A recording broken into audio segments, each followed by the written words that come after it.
And peep this. For some reason I put my hands to the screen like I'm reaching out to somebody. I'm reaching out to my subscribers, but I'm reaching out to all of you. Put your hands up. No, I'm joking. But Yewande and Callum remind me of Samira and Alex from last year. Jesus Christ. Jesus Christ. So we have a new girl entering the villa called Molly May, who says that she's a social influencer.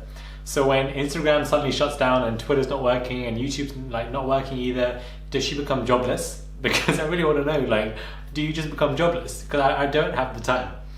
Let's just roll the damn tape. Bad boy, but if they take the piss too much, it is definitely game over. When I walk into that villa, I'm going to follow my heart, even if that means I have to tread on a few toes. I'm not looking for arguments, but if they find their way to me, the claws are out, and I'm definitely not afraid to stand up for myself.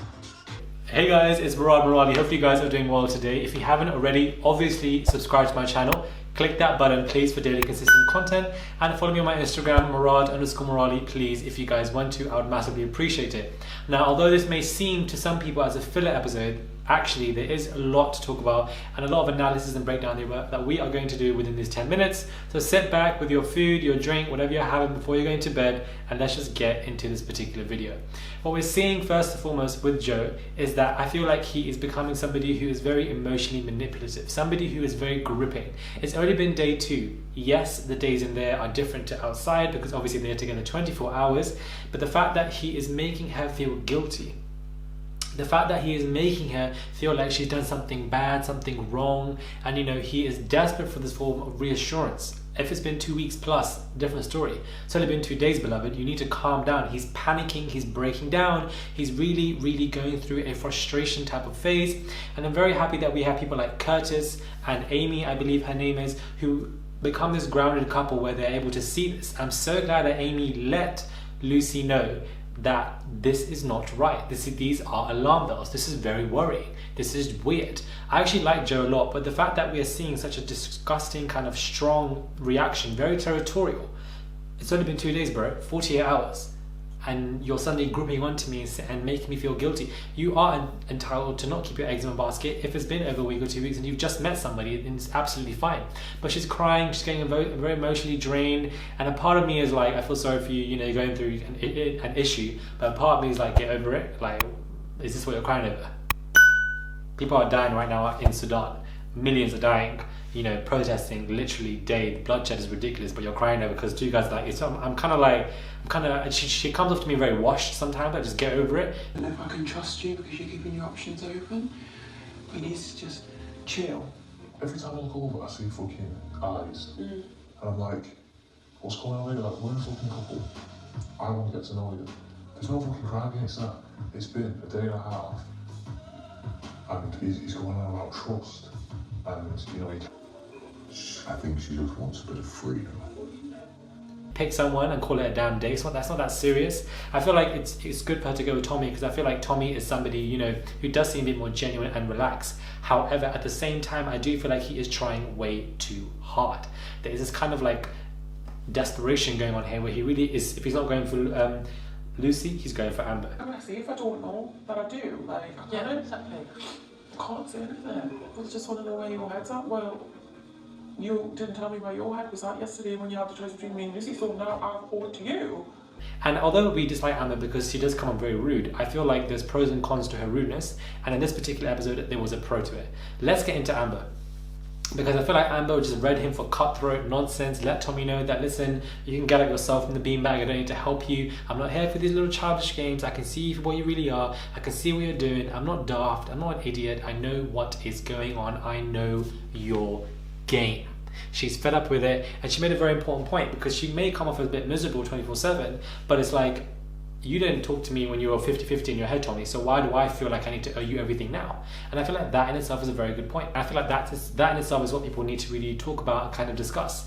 That, she's annoying at times, but her cutthroat rudeness can help, and I feel like it can help in terms of drama, because right now it's a bit boring to me. I'm kind of over this Tommy, Joe, Lucy triangle. It's already started, but I'm already over it. Yet again, there was no screen time for Yewande, and it's like 2 days in a row. This in itself is also pissing me off, because I feel like I'm seeing a bit of an unfair treatment here. We're focusing on these 3 individuals, not anybody else, and it's annoying, it's unfair, it's unjust. And the reason why people are a bit more irritated already, because this is repetitive. We've seen this going on the last few seasons. We're not on that team anymore. And peep this.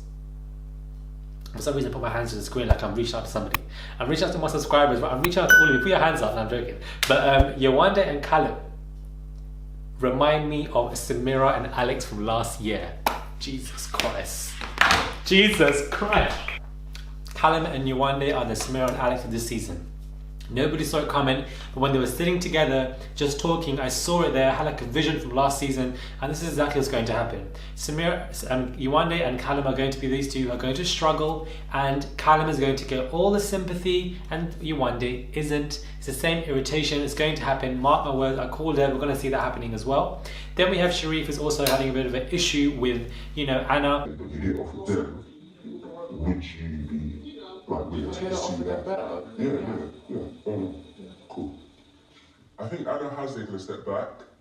These two, you know, Anna's really reflected that if somebody better comes in that I gel with, I'm going to move with him, and it is what it is. And obviously Sherif's a bit irritated, he's upset by that. You can tell he's hurting because he is really trying with this particular girl, and you know, she made it pretty clear that she'd rather be friends. I feel like they get on as friends, and Sherif might interpret that as something else or wishful thinking, I believe. And I feel like he thinks something could happen between them, but really and truly not. Do I think somebody will come in for Sherif? I don't want to be a pessimistic, but I don't think anybody will come in for him. I'm not saying I don't want to see it. I want to see him obviously with somebody, you know, and be great with him, similar to Marcel last year with that wasteman Gabby. But at the same time, I do feel like I don't see it happening anytime soon.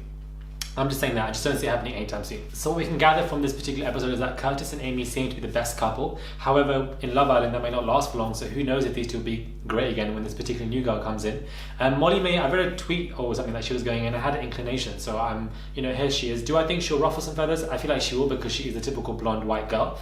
And I feel like a lot of them said that they have blonde as their types. So I feel like Anton will be definitely on her, and I feel like Tommy will be definitely on her as well, because she is somewhat similarly looking to Lucy, and Lucy will be pissed and upset, and maybe even Jo as well. She could really ruffle up the entire game, and of course people will be looking forward to that as well. However, I do feel like Yewande not getting his screen time is irritating, and there seems to be an ongoing pattern, and I feel like we should look into that to see if she gets anybody the next episode. Who really knows? Because I feel like we didn't even see Michael at all as much either, but it was nice to see how the guys were helping Sherif. Yeah, that conversation looked a little bit heavy.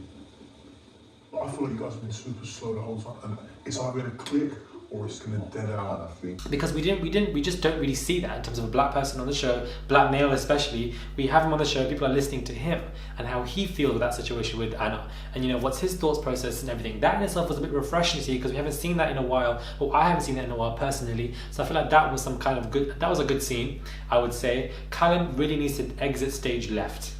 Like, my guy Callum really needs to leave, because I can't be dealing with this wallpaper anymore. Team Furniture, he is providing nothing for this damn show. He's just boring, just sitting there like cardboard. I'm over it. You need to leave, please, because I just like, what are you doing on the show? Like, I really don't understand. I feel like Tommy is doing a bit too much with this whole, if I'm not with her, I'm going to be with her. If I'm not with her, like, relax, take it easy. I feel like Amber's right in that extent.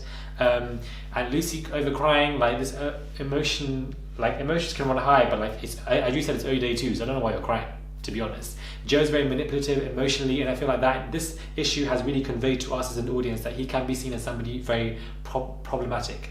The tone has shifted massively, because once he came onto the show, he was seen to be as kind of like a refreshing sandwich boy around the corner, you know, chilled kind of friendly kind of guy, and I was seeing perhaps the real type of Joe. Who really damn knows? I don't know. Let me know what you guys think about this particular episode. Who are your favorites? What did you like? What did you dislike? Who's pissing you off in this particular episode? Who isn't? Do comment down below, please. I'd massively appreciate it. And click that button, subscribe. Just click it, subscribe to my videos. I'd massively appreciate it for the daily consistent Love Island stuff. And follow me on my Instagram, Murad_Morali as well. Just type my name onto Instagram and follow me. And it is what it is. As everybody's saying on the show, it is what it is. This cast is trash. Listen, this cast is trash. Like, it's actually mad how trash this cast is from the last year and the year before that. It's getting lower and lower. It's irritating me, because I feel like most of these personalities are just so dead. So really and truly, like, I just feel like I've been watching this season for weeks. I mean, it's only been 2 days, but like, I feel like I've been watching it for a while now, because these people are just dead. Like, I don't know, they're just so boring. Like, I really want some like gripping, interesting conversations, or like in terms of like drama or action or something, and they're just not really giving it. But again, it's day 2 saucy. Let me know what you guys think, and I'll definitely catch you guys soon.